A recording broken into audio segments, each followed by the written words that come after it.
주님 감사합니다. 우리에게 모든 어두움이 떠나게 하여 주시고 특별히 말씀을 통하여 빛으로 오셔서 진리의 말씀으로 인도하시고 또 새롭게 살아가게 하여 주시옵소서.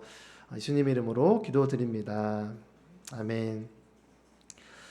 이 세상에는 다양한 부류의 사람들이 존재합니다. 나름의 기준을 가지고 좀 살펴보면 세 가지의 부류로 볼 수가 있는 것 같습니다. 첫 번째는 본능을 중심으로 살아가는 사람입니다. 본능을 의지하는 것이죠. 타고 태어나면서부터 내 안에 있는 재능들, 감각이나 어떤 힘 같은 것들을 주로 의지하면서 살아가는 사람들입니다. 두 번째는 자신에게 필요한 또 세상을 살아가는 데에서 유리한 여러 것들을 마련하는 존재들이 있습니다. 어떤 유리한 교육이라든가 어떤 교양이라든가 물질이나 심지어는 어떤 신앙생활조차도 마치 보험을 드는 것처럼 여러 장치를 마련을 해서 살아가는 그런 사람들을 볼 수 있습니다. 마지막 세 번째는 본성과 마치 보험과 같은 것이 아니라 오늘 말씀에서 이야기하고 있는 복음으로 새롭게 태어나 하나님의 자녀가 된 사람이라고 말할 수 있습니다. 이 첫 번째와 두 번째 물론 모두 우리가 살아가는 데 필요한 부분입니다.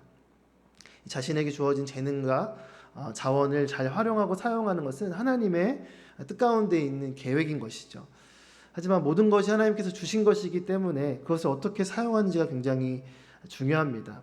문제는 그것을 우리가 자신을 의지하고 자신의 본성이나 능력을 의지하고 또 내가 옆에서 갖출 수 있는 재력이라던가 또 어떤 관계라던가 사회적인 어떤 지위라던가 여러 가지 것들을 갖추면 갖출수록 잘못하면 그것이 나의 정체성이 되어질 수 있다라는 것입니다. 어떤 문제가 생기거나 어려움이 생겨서 그것을 같이 할 수 없고 어떤 결핍이 생기거나 부재하게 됐을 때 우리는 우리의 실체를 보게 되는 것이죠. 인생의 위기는 우리의 영혼의 본질을 드러낸다라는 것입니다. 내 안에 있는 어떤 본능, 본성, 또 나를 지켜주는 보험 같은 여러 장치들, 다시 태어나게 하는 이 복음, 이 세 가지 중에 우리는 어디에 속한 사람일까요? 나는 누구인가? 오늘 말씀을 통해서 우리의 모습을, 우리의 삶을 돌아보게 되기를 바랍니다. 우리 1절과 2절 말씀을 한 번 더 같이 읽겠습니다. 1절, 2절 말씀 시작. 바리새파 사람들 중에 니고데모라는 사람이 있었는데 그는 유대 공회의 지도자였습니다. 그가 밤에 예수를 찾아와 물었습니다. 랍비여, 우리는 당신이 하나님께로부터 오신 선생님인 것을 알고 있습니다. 하나님께서 함께 하시지 않는다면 선생님이 행하신 그런 표적들을 아무도 행할 수 없기 때문입니다. 밤중에 한 남자가 예수님을 찾아옵니다. 그의 이름은 니고데모이죠. 성경은 그를 바리새파 사람이라고 소개하고 있습니다. 이 바리새파라는 이 단어의 바리새라는 단어는 특별히 이 뜻 자체가 분리되었다라는 뜻을 갖고 있습니다. 그들의 이 분리됨의 기준은 율법이었습니다. 그래서 율법으로부터 이 모든 부정한 것들을 분리하는 태도를 그 중심 가운데 가지고 있었던 그런 열심을 가지고 있던 사람들이 바로 이 바리새인인 것이죠. 그들은 구약의 해석에 따른 관습을 신앙의 전통적인 관습을 많이 철저히 따르고 특별히 대표적으로 일주일에 2번씩 금식을 하면서 그렇게 자신의 종교적인 열심을 드러냈던 사람들입니다. 니고데모는 율법에 대해 열심을 내는 이러한 바리새인이라는 정체성을 가지고 있었습니다. 특별히 종교적인 열심을 갖고 있던 사람인 것입니다. 두 번째는 그가 공회 지도자였다라는 것을 볼 수 있습니다. 이 공회는 산헤드린 공회를 이야기를 합니다. 당시 유대 사회의 가장 높은 이 통치 단체로서 백성들의 이 종교 생활뿐만 아니라 일상 생활까지도 밀접하게 그것들을 재판하는 권리를 갖고 있었습니다.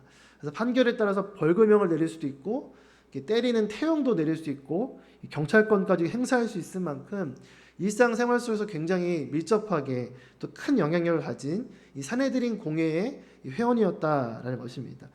이 산헤드린 공회원이 한 70여 명으로 이루어져 있는데 그 유대 사회 속에서 70명 안에 드는 그러한 사회적인 지위를 가지고 있는 그런 지도층이 있었던 것을 보게 됩니다. 또한 요한복음 19장 말씀에 따르면 이 니고데모는 예수님의 장례를 위해서 이 방부제로 쓰였던 이 모략과 침향 섞은 것을 100리트라나 제공할 수 있을 만큼 굉장히 물질적으로 풍족한 사람이었습니다. 이 리트라라는 이 단위는 약 340g 정도 되는데요. 100리터라는 34kg을 제공을 한 것입니다. 이 고급 향료이고 대부분 이 수입품이었는데 이것을 34kg 정도나 제공할 수 있을 만큼 이 니고데모는 굉장히 경제적으로도 부유한 사람이었던 것을 우리가 보게 됩니다. 하나님의 말씀을 열심히 율법을 열심히 지키는 이 종교적인 특심을 가진 바리새인, 그리고 사내들인 공회원으로서의 사회적인 명망을 가진, 또한 풍부한 재력을 가졌던 이 니고데모가 밤중에 예수님을 찾아온 것입니다.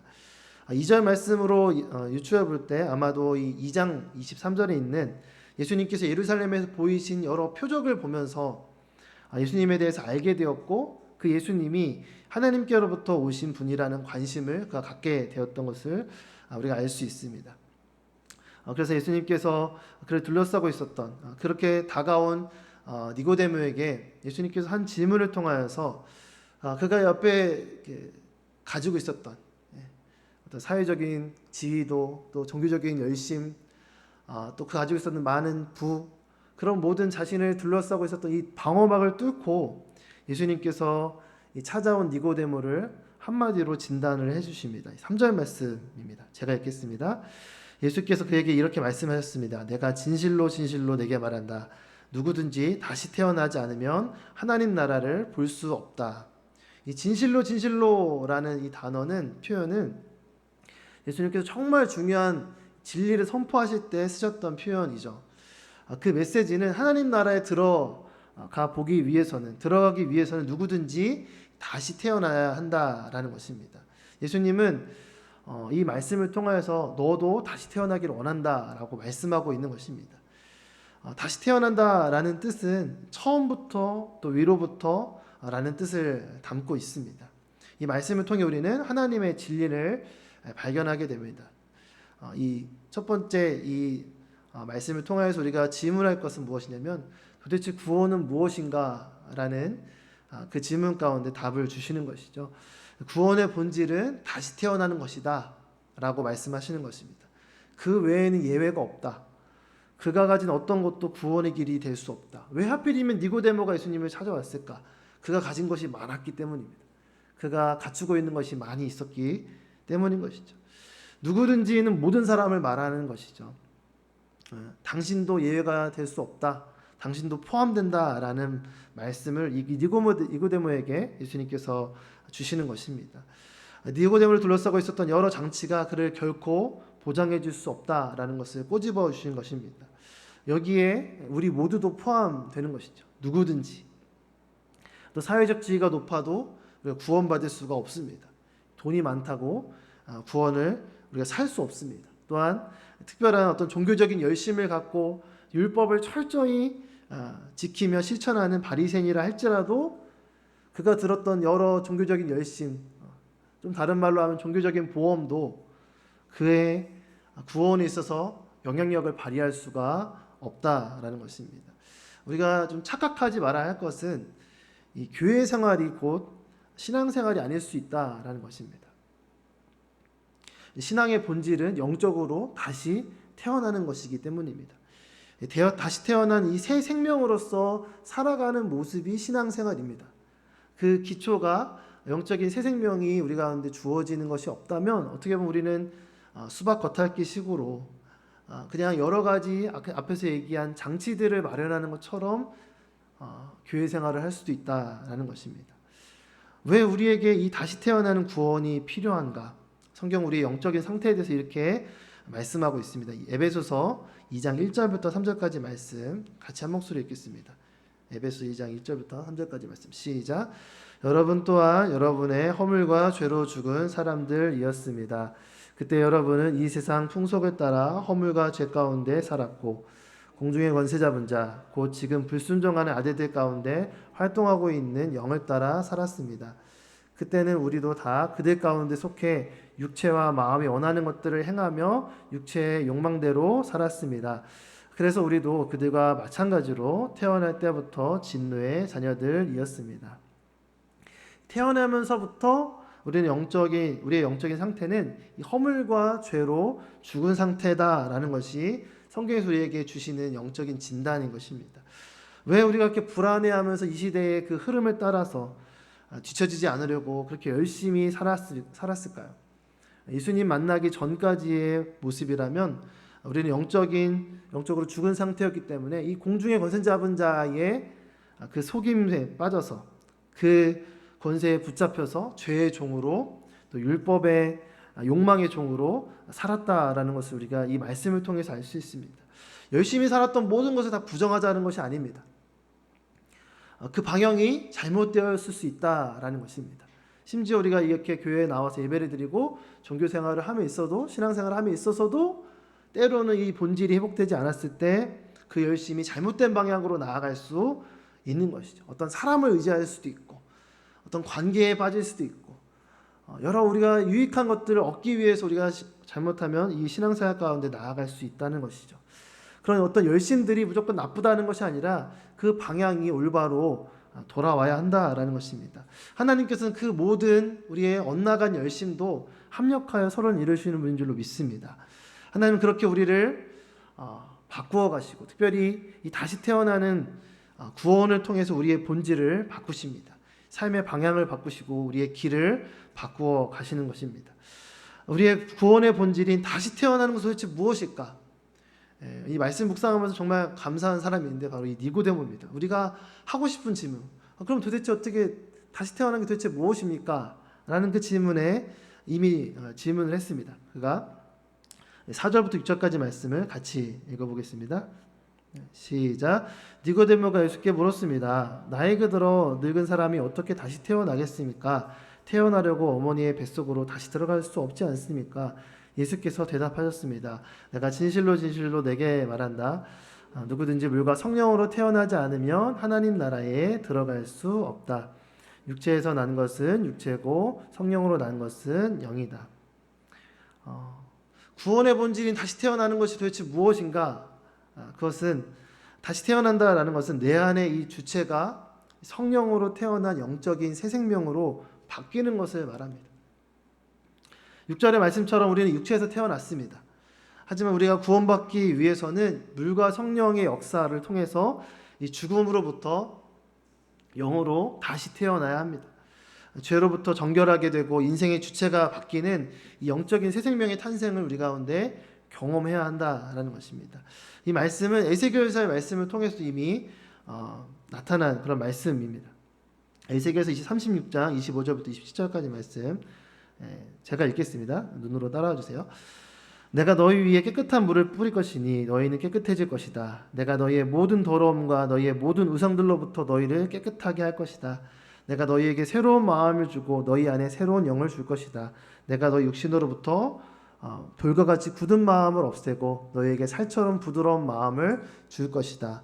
그리고 내가 내 생명을 너희 안에 주어서 너희로 하여금 내 법령을 따르며 내 규례를 지키고 행하게 만들 것이다. 물로 다시 태어난다라는 것은 물로써 우리의 모든 더러움과 우상으로부터 깨끗해지는 것을 분명히 말씀하고 있는 것입니다. 우리의 더러운 욕망, 또 그 근원이자 또 우리의 가장 큰 우상이었던 옛사람인 나 자신으로부터 벗어나게 되는 것을 말하는 것이죠. 이전에 받았던 모든 상처와 아픔과 돌같이 굳었던 딱딱해진 이 과거가 더 이상 영향력을 주지 않는 것을 이야기합니다. 단순히 어떠한 상처의 치유만 회복되는 것을 이야기하는 것이라 더 중요한 것은 7절에 있는 말씀처럼 성령으로 태어난 영적인 새 생명, 그 성령께서 우리 안에 내주하심을 통하여서 우리가 영적인 새 생명이 잉태케 된다라는 것이죠. 성령으로 태어난 영적인 새 생명이 임하면 이전과 다른 일들이 벌어지게 되는 것입니다. 마치 바람처럼 성령의 주권적인 역사가 우리의 삶 가운데 임하게 되는 것이고 우리가 반응하게 되는 것이고 또한 동참하게 되는 것입니다. 가장 놀라운 일은 내가 그동안에 있었던 많은 상황들이 다르게 해석되어지게 되는 것입니다. 이전에는 다 나쁘고 힘들고 어려웠던 것들이 그것만은 아니구나. 하나님의 그 선한 뜻 가운데 성령의 우리를 깨닫게 하심을 통하여서 그 모든 악조건들이 하나님의 선한 뜻으로 이루어지는 것임을 보게 되는 것입니다. 어떻게 우리가 이러한 다시 태어난 역사가 우리 가운데 일어날 수 있을까요? 니고데모가 또 예수님께 질문을 합니다. 그때 예수님께서 어떻게 이스라엘 선생이 그것도 모르냐라고 말씀을 하시면서 여전히 이 지식 가운데 머무르고 있는 그의 모습을 지적해 주시고 자신이 갖고 있던 어떤 틀로서 이 말씀을 판단하는, 진리를 판단하는 것이 아니라, 분석하는 것이 아니라 주님을 바라보도록 주님께서 말씀하십니다. 어떠한 지식이 아니라 하늘로 나아가는 길이 되시는 이 분을 받아들일 때 이러한 변화가 일어나게 된다라는 것을 말씀하는 것입니다. 우리 11절부터 13절 말씀 같이 읽겠습니다. 시작. 내가 진실로 진실로 내게 말한다. 우리는 아는 것을 말하고 본 것을 증거하는데 너희는 우리 증거를 받아들이지 않고 있다. 내가 땅의 것을 말해도 너희가 믿지 않는데 하물며 하늘의 것을 말하면 어떻게 믿겠느냐. 하늘에서 내려온 사람 곧 인자 외에는 하늘로 올라간 사람이 없다. 어떻게 우리 가운데 이러한 다시 태어남의 역사가 일어나게 되는가? 이 13절 말씀을 주목해 볼 필요가 있습니다. 하늘에서 내려온 사람 곧 인자 외에는 하늘로 올라간 사람이 없다. 올라가겠다라는 게 아니라 올라간 사람이 없다라고 하는 것입니다. 이미 아직 이 예수님께서 부활 승천하신 때가 아니죠. 근데 이미 예수님께서 나는 하늘로 올라간 사람이다. 즉 영원한 하나님의 나라로 나아가는 그 길이 되시는 분이 바로 예수님이다라는 것을 말씀하고 있는 것입니다. 영원한 하나님의 나라로 나아가는 이 거듭남의 생명은 관념적인 지식이 아니다. 특별히 11절 말씀에 이 증거를 받아들이지 않고 있다. 여전히 이 니고데모는 여러 머리로서만 이것들을 자꾸 생각하고 분석하고 해석하려고 하는 모습을 예수님께서 말씀하시면서 믿음으로 받아들여야 알게 되고 볼 수 있다라고 말씀하고 있는 것입니다. 어떻게 해야 이 하늘의 일과 같은 이 거듭남의 비밀을 우리가 알게 되고 경험하게 됩니까? 하늘에서 오셨을 뿐만 아니라 하늘로 올라가신 분, 그 하늘의 유일한 하늘로 나아가는 길이 되시는 예수 그리스도를 믿을 때, 그분이 구원자이심을 믿으며 나아갈 때, 그때 그 가운데 이 참된 진리의 역사가 일어나게 된다라는 것입니다. 참된 진리는 지식이 아니라 인격입니다. 기독교의 진리인 복음은 어떠한 교리나 체계가 아닙니다. 신학교에서 많은 조직 신학이라든가 여러 교리와 또 신학들을 배웠지만 사실은 그것이 우리에게 생명을 주는 것이 아니라 그것은 어떤 이제 프레임과 같은 것이고 틀과 같은 것이지만 우리에게 진정한 생명을 주는 복음은 무엇인가? 팀 켈러가 쓴 이 책에 보면 이렇게 기독교의 진리에 대해 설명을 하고 있습니다. 자막을 통해서 함께 한번 같이 읽어보면 좋겠는데요. 시작. 성경은 삶의 의미가 어떤 원리나 추상적 합리체계가 아니라 한 인격체라고 주장한다. 기독교가 기준이라면 세상 사람의 대부분이 참된 삶의 의미를 모르고 사는 것이다. 참된 삶의 의미를 모른다는 게 뭐예요? 죽어 있다라는 것입니다. 여전히 옛사람의 모습으로 죽어 있는 모습으로 살아가고 있다. 참된 진리는 무엇인가? 우리가 지금 이렇게 듣고 있는 말씀의 어떠한 구절구절들, 하나님의 말씀이 물론 진리이시지만 진정한 그 말씀이 증거하고 있는 인격체 되신 예수 그리스도를 우리가 믿음으로 영접할 때에 이 거듭남의 역사가 우리 가운데 일어날 수 있다라는 것입니다. 우리가 믿음으로 영접하신 예수 그리스도가 곧 그분 자신이 이 진리라는 것을 말씀하고 있는 것입니다. 우리가 믿음으로 영접해야 할 예수 그리스도의 복음이 무엇입니까? 우리가 너무나 잘 알고 있는 14절부터 16절까지 말씀인데요. 같이 마지막으로 함께 읽겠습니다. 시작. 모세가 광야에서 뱀을 들어 올린 것 같이 인자도 들려야 한다. 그것은 그를 믿는 사람마다 영생을 얻게 하려는 것이다.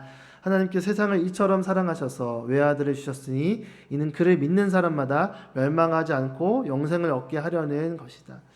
민수기 21장에서 나타났던 이 광야에서 이 불뱀에 물려서 죽음 가운데 처해 있었던 그 많은 사람들이 유일하게 살아날 수 있는 방법은 이 놋뱀을 만들어서 세워진 놋뱀을 믿음으로 바라볼 때 십자가에 달리신 예수 그리스도를 영접할 때 그때 우리가 죽음으로부터 건짐을 받고 다시 태어나게 된다라는 것입니다. 이 참 진리이신 예수님을 모르면 우리가 아무것도 모르는 것입니다. 오늘 이 말씀을 통해서 우리가 정말 마음 가운데 새겨야 될 것은 참 진리이신 예수님을 모르면 우리가 아무것도 모르는 것입니다. 우리가 그동안 열심히 공부했던 알아왔던 그 많은 것들이 예수 그리스도를 알지 못한다면 그분을 모른다면 아무것도 모르는 것입니다. 참된 기업이신 예수님이 없으면 우리가 아무것도 갖고 있지 않은 것입니다. 다 지나가는 것이고 다 부패하고 썩어버리는 것이죠. 참 생명이신 예수님을 믿지 못하면 우리가 살아도 산 것이 아닙니다. 예수님을 믿는 믿음으로 나아갈 때 이 성령의 역사로 영적인 새 생명을 얻는 그런 진정한 구원을 이루어가는 저 여러분들에게 축복합니다. 다른 종교는 신을 발견하고 또 자아를 막 발전시키고 강화를 시켜서 어떤 수행을 통해서 의식 수준을 높이는 그런 노력을 해야 한다라고 말합니다. 하지만 성경의 진리인 복음은 예수님을 믿는 믿음으로 우리가 다시 태어난다라고 말씀하고 있는 것입니다. 예수님을 믿음으로 영접할 때 그분 안에서 우리의 모든 죄와 허물이 씻겨지는 줄로 믿습니다. 모든 것이 다 덮어지는 것이죠. 그때 성령께서 우리 안에 영원한 새 생명을 잉태케 하시고 태어나게 하시고 그 돌보심으로 또 동행하심으로 그 영적인 새 생명을 자라나게 하십니다. 육신의 죽음은 끝이 아니라 그 새 생명을 가진 사람들은 우리를 사랑하셔서 독생자를 내어주신 우리의 참된 아버지 되시는 하나님을 그 죽음을 통하여서 하나님의 나라로 들어가 만나게 되는 것이죠. 그분을 만나게 되고 그분을 만나 뵙게 되고 영광스러운 모습으로 변화되어지게 되는 것입니다. 예수 그리스도의 이 복음을 통해서 다시 태어난 이 새 생명으로 우리가 이 세상을 살아갈 때 참된 소망을 품고 살아가는 저 여러분 되기를 축복합니다. 우리가 이제는 내가 사는 것이 아니라 예수 그리스도의 그 생명, 새 생명으로 성령께서 우리 가운데 역사하시는 그 새 생명을 통하여서 우리가 살아가게 되기를 바랍니다. 우리가 아까 읽었던 에베소서 2장 1절부터 3절까지의 말씀 이후에 있는 이 4절 5절까지의 말씀까지 우리 함께 다 같이 읽고 기도하고 마치겠습니다. 함께 에베소서 2장 1절부터 5절까지 말씀을 같이 읽겠습니다. 시작. 여러분 또한 여러분의 허물과 죄로 죽은 사람들이었습니다. 그때 여러분은 이 세상 풍속을 따라 허물과 죄 가운데 살았고 공중의 권세 잡은 자 곧 지금 불순종하는 아들들 가운데 활동하고 있는 영을 따라 살았습니다. 그때는 우리도 다 그들 가운데 속해 육체와 마음이 원하는 것들을 행하며 육체의 욕망대로 살았습니다. 그래서 우리도 그들과 마찬가지로 태어날 때부터 진노의 자녀들이었습니다. 그러나 자비가 풍성하신 하나님이 우리를 사랑하신 그 크신 사랑으로 인해 허물로 죽은 우리를 그리스도와 함께 살리셨습니다. 여러분은 은혜로 구원을 받은 것입니다. 기도하겠습니다.